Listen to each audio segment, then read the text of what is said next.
Oke guys, selamat datang lagi di channel salah. Hai guys, I am CV and welcome to my channel Christian Victorious.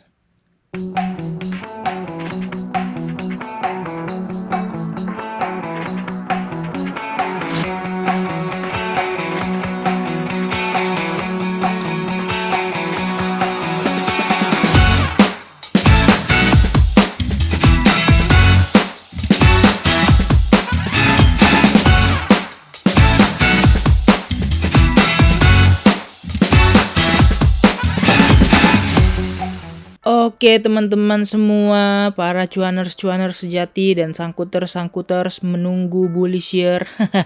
Canda ya. Nah, jadi di video kali ini karena banyak banget yang request, "Bang, lu main feature gimana cara analisanya di market kayak gini?" Ya, jujur teman-teman, kalau misalnya kita main di saat market kayak gini, itu perlu effort yang cukup banyak. Yang pertama adalah effortnya gimana? Effortnya kita harus pantau terus, itu yang pertama.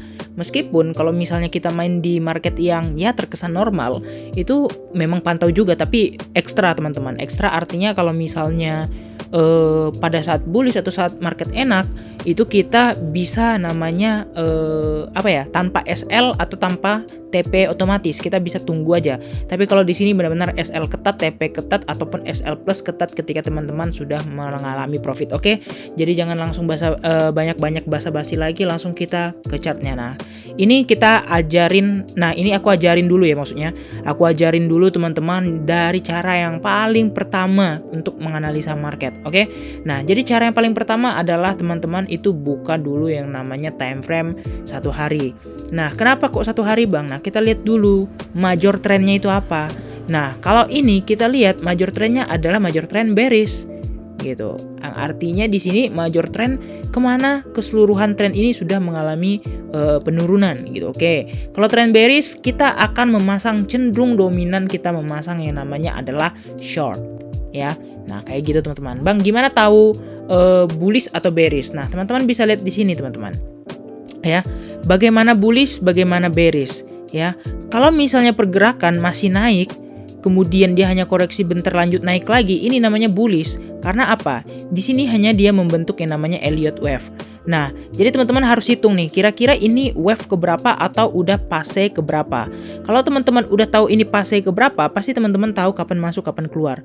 Misal, ini untuk fase pertama. Ya, ini fase kedua, ini fase ketiga, ini fase keempat, dan ini adalah fase kelima. Ya, nah ini udah 5 fase. Yang artinya ya kalau udah 5 fase teman-teman kira-kira hitung itu bakal terjadinya koreksi gitu ya. Nah, jadi kita harus hitung dulu pola daripada pattern Elliott wave-nya. Nah, andai kata misalnya sekarang kita masih di sini ya, habis terbang kemudian koreksi, ini kira-kira jatuh nggak bang? Iya, jatuh. Itu dia koreksi, dia bentuk yang namanya higher low. Dimana di higher low inilah misalnya kita mau masuk, kita masuknya di higher low ini. Makanya ada orang bilang terbang, kita tunggu koreksi aja. Nah, cara ngitungnya gimana? Ya, ada namanya metode menggunakan Fibonacci ya, Fibonacci retracement. Nah, Fibonacci retracement ini kita menggunakan ketika misalnya di sini ya. Nah, kita hitung pucuknya itu sebagai titik nolnya.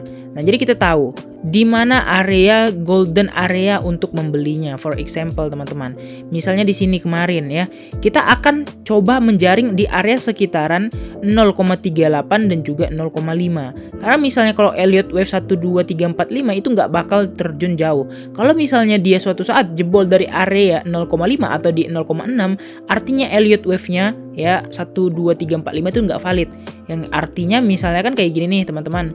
Misalnya kayak gini kan, kedua, ketiga misalnya. Nah, tiba-tiba tiganya terjun kayak gini. Nah, ini udah nggak valid gitu. Karena dia udah menembus yang namanya titik 6. Biarpun dia naik lagi misalnya ke sini, itu udah nggak valid sama sekali. Jadi teman-teman harus perhatikan ya, dari apa sih namanya? Dari Fibonacci-nya ini teman-teman bisa lihat kira-kira ya turun nggak ke area mana. Kalau biasanya orang itu jaring di urutan Fibo 0,38 dengan 0,5 karena itu adalah golden ratio biasanya ya. Nah, jadi jaring aja area-area itu. Oke, kita udah melihat keseluruhan tren. Oke, kita fokus sekarang ya.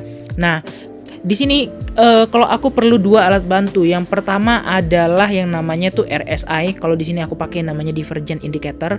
Nah, juga di sini yang namanya stochastic RSI. Teman-teman jangan pakai yang ini, teman-teman pakai aja yang biasa. Cari aja di sini ada stochastic ya. Stochastic. Nah, stochastic RSI yang ini ya, yang di indikator.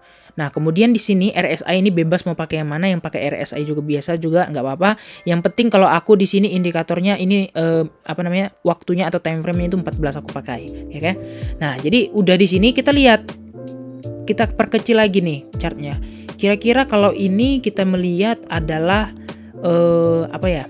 Melihat dia sedang di tren yang turun dan di sini udah kelihatan ada titik reversal. Oke, kita gambar menjadi support ya. Di sini kita gambar jadi support. Bang, ini time frame-nya kegedean, nggak apa-apa. Kita lihat dari yang gede dulu, guys. Ya, udah. Baru kita buka time frame 4 jam. Nah, di time frame 4 jam ini kelihatan kok. Ini mulai ada banyak yang namanya pola. Nah, intinya kalau teman-teman mau trading future, itu teman-teman harus melihat pola. Polanya itu apa? Kita cari aja. Pola pattern ya. Pola pattern trading, bukan candlestick ya, patternnya. Nah, patternnya itu ada banyak teman-teman ya.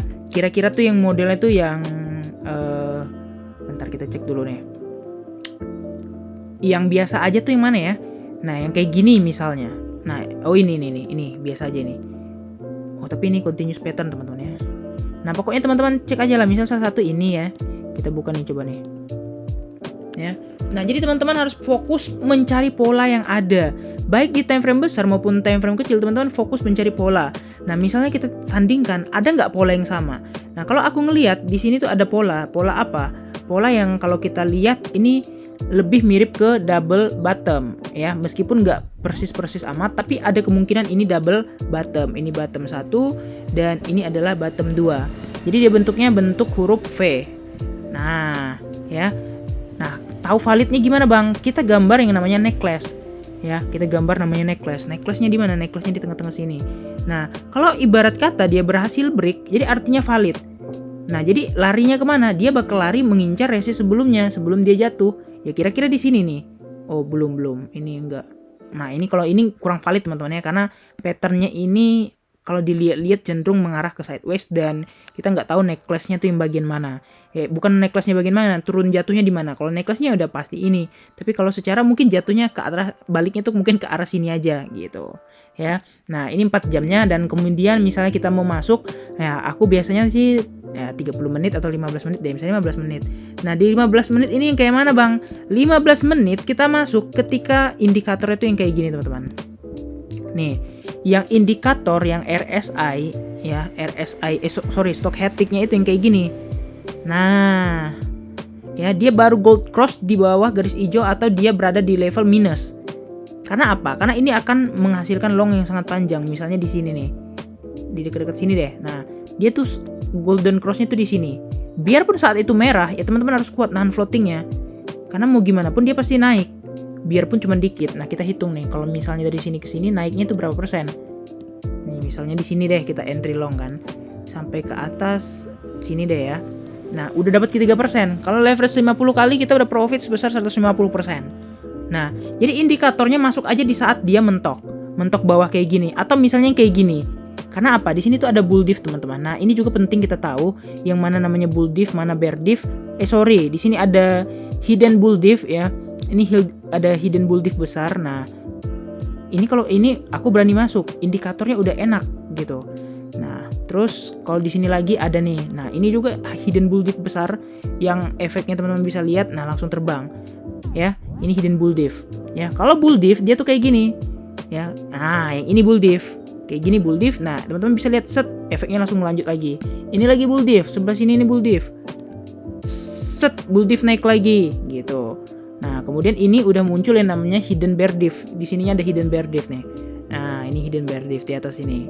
Nah, Bang, ribet banget, Bang. Ya, memang sebenarnya itu harus belajarnya, harus polanya harus kita perhatikan. Nah, karena dari situ kita tahu posisi apa yang ingin kita ambil long apa short. Oke. Nah, jadi intinya kalau mau masuk itu di time frame 15 atau 30 menit itu bisa. Yang indikator itu model-model kayak gini. Kalau ini udah pasti gurih, ini udah pasti gurih, yang di bawah sini udah pasti gurih karena dia pasti naik, teman-teman ya. Nggak mungkin nggak naik kalau dia di bawah kayak gini tuh nggak mungkin. Biarpun kita naik cuman sekitar mungkin 1 atau 1,5% itu udah pasti naik gitu. Oke, Bang, contoh koin lain. Oke, contoh apalah? Ya kita buka koin-koin yang aneh ya, nggak yang jarang. Misalnya WXP misalnya, WXP USDT. Nah, kalau misalnya teman-teman mau, oh ini nggak ada fiturnya. Kita buka yang apa ya? Ya udah deh, Uniswap deh. Ya, Uniswap ya. Uniswap perpetual misalnya yang di Binance ada nggak ya? Kok nggak ada sih Binance Uniswap? Uni USDT mungkin ya. Uni USDT. Nah, ini Binance ya. Kita cari yang perpetual, teman-teman. Kenapa harus yang perpetual? Karena di perpetual ini dia beda chartnya yang ini. Nah, bukan beda chartnya, harganya agak sedikit berbeda. Oke, seperti biasa buka dulu time frame daily ya. 1 hari dulu nih guys. Ya, kita buka nih. Nah, ini time frame. Ini ngeri ya. Nah, kalau ini ngeri, kalau dari time frame daily ya, kita kalau misalnya mau ngelong jangka panjang ini udah pasti boncos. Kok bisa Bang udah pasti boncos? Dari mana lihatnya? Teman-teman lihat sendiri. Ini polanya benar-benar pola ke bawah semua. Nah, teman-teman bisa lihat juga di sini ini belum sampai pucuk, belum oversold ya. Sorry, overbought.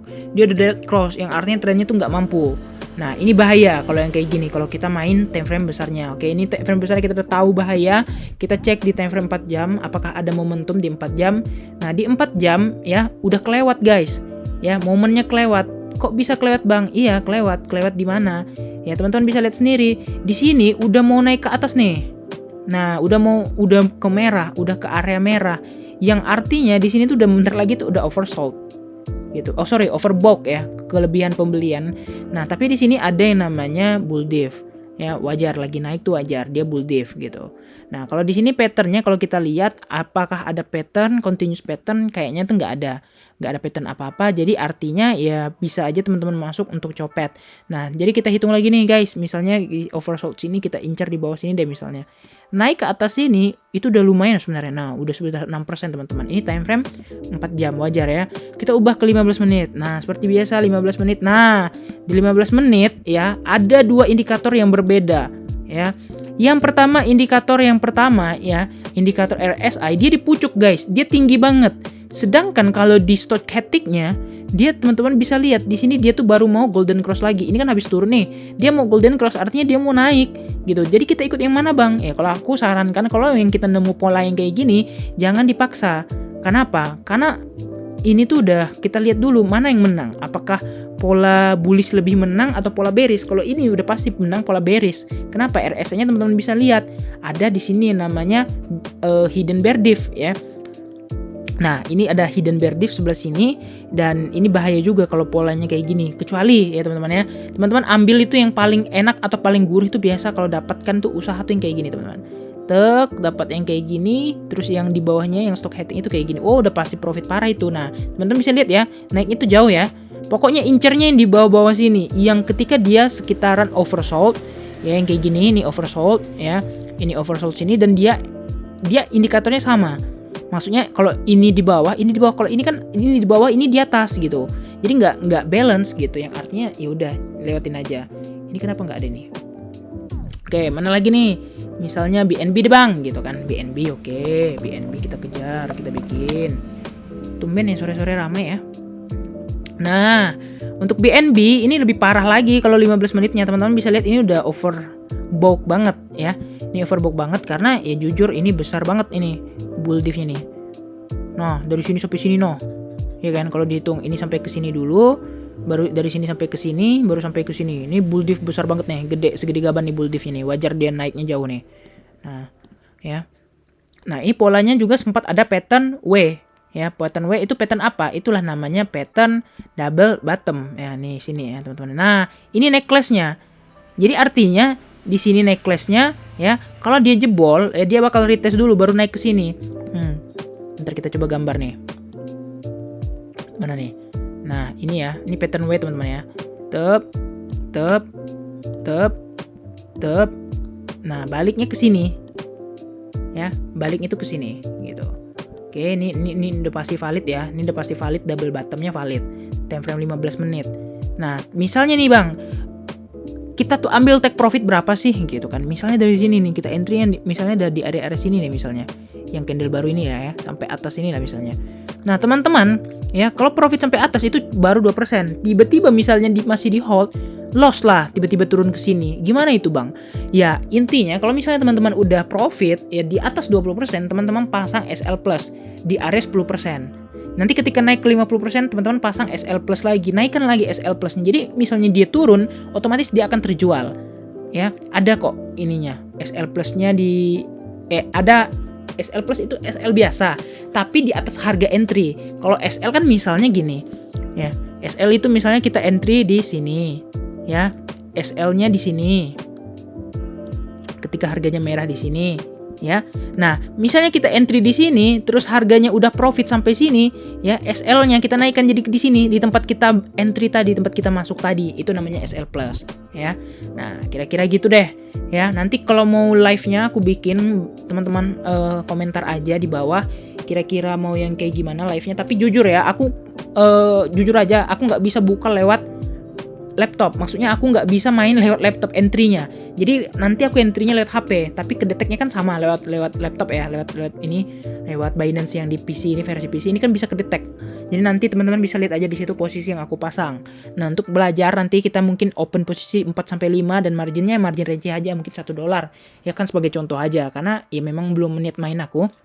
Mungkin itu hanya sebagai contoh. Nah, jadi teman-teman tahu nih, kira-kira feeling untuk open posisi itu kira-kira kayak gimana ya, gitu. Oke, kira-kira gitu aja ya. Semoga teman-teman suka. Kalau ada yang ditanyakan langsung saja komen. Kita bakal bikin video part 2-nya.